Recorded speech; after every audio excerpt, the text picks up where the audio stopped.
Bah, bonjour à tous. On me demande pourquoi j'organise avec mon associé ce salon du livre de poche. Bah, je vais vous dire simplement, ça me permet d'inviter des gens que j'aurais jamais eu l'occasion de rencontrer. Alors pas lui.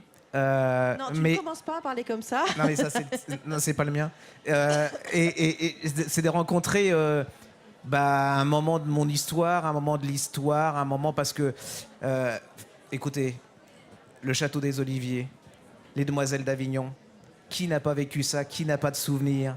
C'est culte, c'est mythique. C'est-à-dire que quoi que vous fassiez, vous resterez dans la mémoire de la télévision, de la mémoire de milliers de millions de gens. En tant que mobilier national.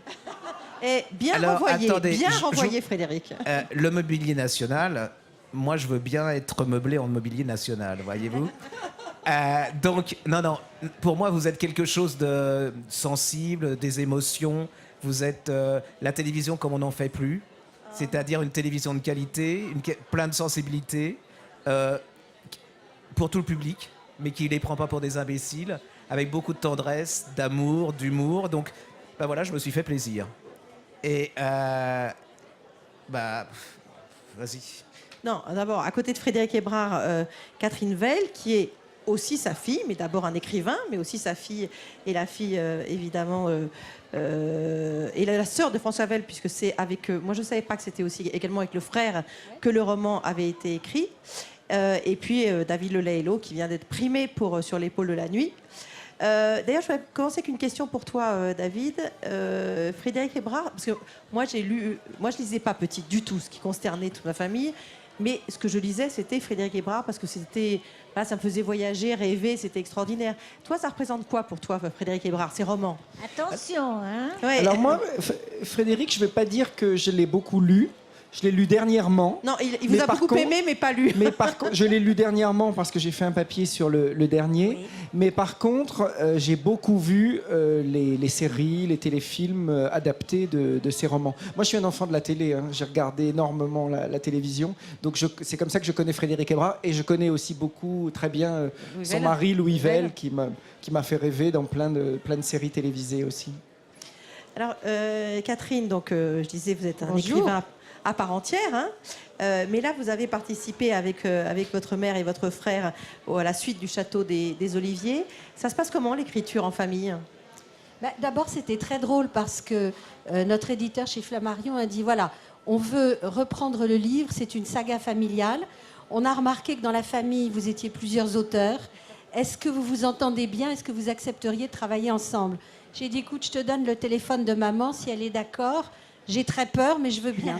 Et ça s'est passé comme ça. Et vous parlez toujours?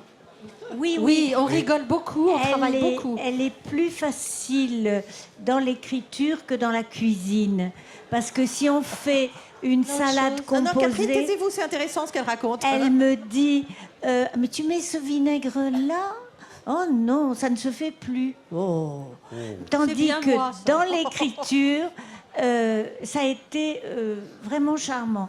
Du reste, j'ai pas choisi mes collaborateurs. On était mariés depuis 15 ans avec Louis Vell quand j'ai présenté une adaptation à la télévision. Il était en tournée et le directeur de l'époque, cette époque que vous regrettez à un juste titre, me dit on a lu votre scénario, c'était pas tant, on le fait, on va vous donner un dialoguiste. Quoi?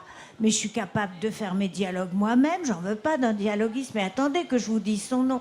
Non, vous pouvez me dire le nom que vous voulez. Il me dit, mais c'est Louis Vell. Ah! Alors j'ai téléphoné à Louis, je lui ai dit, tu sais, alors ils aiment bien le scénario, mais ils veulent me donner un dialoguiste. Il me dit, tu vas pas te laisser faire, hein? T'as pas besoin d'un dialoguiste. Je lui ai dit, mais attends, je vais te dire son nom. Mais je veux pas connaître son nom. Mais c'est toi. Et on s'est mis à travailler et on est quand même restés ensemble après. Et ça fait 63 ans et demi qu'on est mariés. C'est admirable. Hein, le musée Grévin n'est pas loin, je pense. Et puis, il y a eu François, on a fait avec lui Le mari de l'ambassadeur et il a participé à l'écriture de toutes mes adaptations de romans à la télévision. Et puis alors, il il y a eu ça et ça s'est beaucoup mieux passé qu'avec les salades composées. Ça se passe très très bien et rassurez-vous, on n'est pas fâché avec les salades du tout. On mange beaucoup de salades.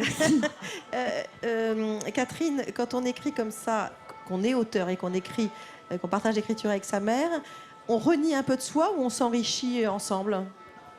Je pense que ce qu'on peut appeler l'enrichissement, il est venu petit à petit depuis la naissance dans la niche.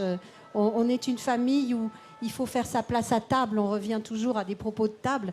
À la maison, il y a toujours quelqu'un qui dit « faut que je te raconte, faut que je te lise, j'ai lu, j'ai écrit, j'ai fait un film, etc. » Donc on est nourri de ça en permanence. Il n'était pas question, sous prétexte que j'étais la fille et qu'elle était plus connue que moi, de me taire et de ne pas exprimer, comme pour François, ce qu'on avait envie de dire, parce que comme ce sont des histoires de génération, nous on considère qu'il n'y a pas d'âge pour être auteur.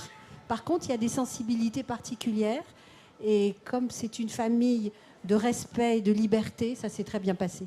C'est ce qu'on sent, oui, effectivement. Frédéric, c'est quelque chose que vous avez envie de renouveler ou pas, de travailler avec vos enfants? Ah oui, mais avec joie. On a peut-être un projet, Ils d'ailleurs. sont agréables et puis nous avons... Ils sont agréables, c'est un morceau de chance. Hein.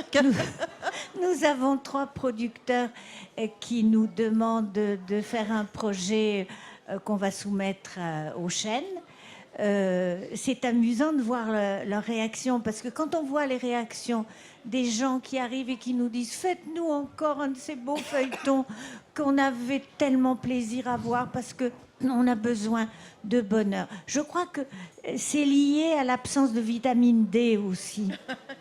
Les gens ont besoin du saint soleil, comme on dit en Provence. Et vous savez, pour la collaboration, nous avons pris une devise à Henri Janson, qui était le grand scénariste d'avant-guerre avec Orange et Boss. Et on lui donnait souvent, comme il avait beaucoup de demandes, beaucoup de travail, on lui donnait de jeunes collaborateurs qui étaient peut-être un peu intimidés et qui n'osaient pas parler. Et il leur disait « Allez les gars, chacun sa connerie ». Et c'était formidable. C'est libératoire. Parce que tout d'un coup, vous dites, oui, ben, la grosse bêtise que j'osais pas dire, je vais la dire. Et de bêtise en bêtise, on arrive à faire quelque chose qui tient sur ses pattes. Et du fait que vos parents écrivent, est-ce que ça a été automatique? Enfin, vous ne pouviez faire que ça, écrire? Alors moi, ça a été pire.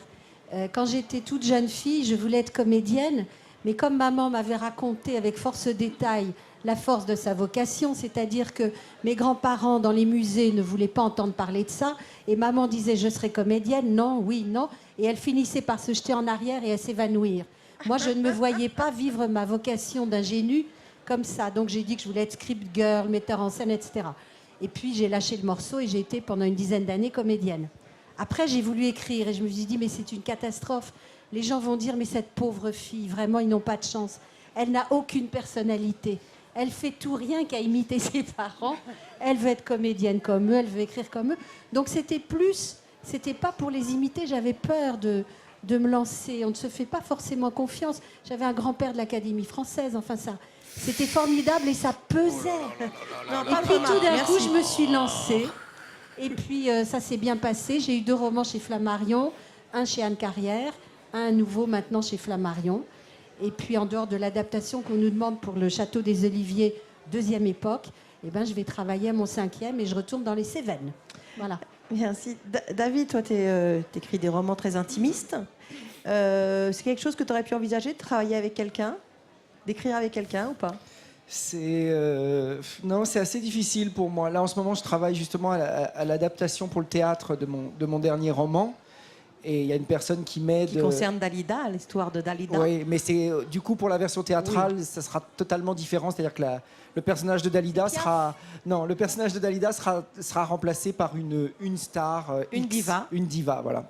Et c'est vrai que comme je suis novice en théâtre, je prends des conseils à l'extérieur et il y a une comédienne qui m'aide beaucoup. Mais c'est vrai que ce sont des conseils. Mais au moment de faire ma petite cuisine, j'ai besoin d'être dans mon antre et de me retrouver. J'ai l'impression que voilà, qu'il n'y a que moi qui peut dire ce que j'ai envie de dire, quoi. Voilà, je ne me vois pas collaborer. Et à la fois, pourtant, la solitude de l'auteur peut parfois me peser. Là, dernièrement, j'ai fait des chansons pour Michel Thor. Et là, par contre, j'ai eu plaisir à travailler avec le compositeur, à travailler avec Michel sur le choix des mots, etc. Là, ça m'intéresse de travailler à plusieurs. Mais c'est vrai que je suis plutôt Pas solitaire. pour les romans. Merci beaucoup à tous les trois. Merci. D'être Merci à venus. vous. Merci beaucoup. À suivre, Marine de Tilly et Jean-Edgar Cazel qui vont interviewer Sylvain Tesson, excellent écrivain et auteur, notamment dans La forêt de Sibérie, Petit traité sur l'immensité du monde ou encore Une vie à coucher dehors. Merci à vous et surtout, vous ne bougez pas. À tout de suite. Au revoir.